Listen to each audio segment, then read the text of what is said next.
So a great way to make a transition from behaviors that you're getting on leash to working off leash is to use a long line.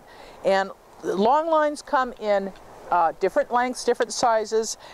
Find one that works for you, but this is great for working on things like the recall and staying with some distance added.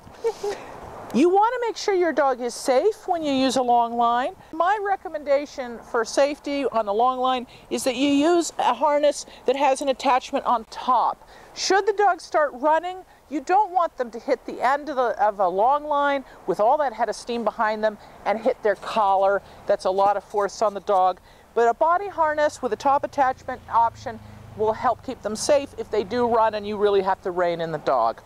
So this is a great way, again, to make a transition from your recall where you have a lot more room. Tinker, stay. Here.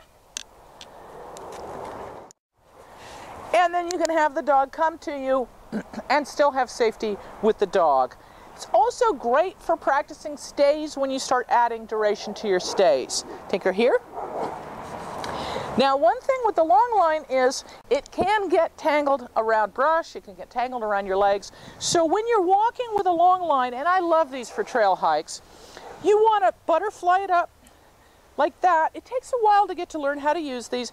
Then you've got your dog. If you want to give them more leash, you can give them more, but this way you're not tripping over it and it's not quite getting so tangled. So this is a very helpful tool for working. You can take your dog to the park, you can work them stay on their stay, Tinker, here, without worrying that your dog is going to run off if a squirrel goes by.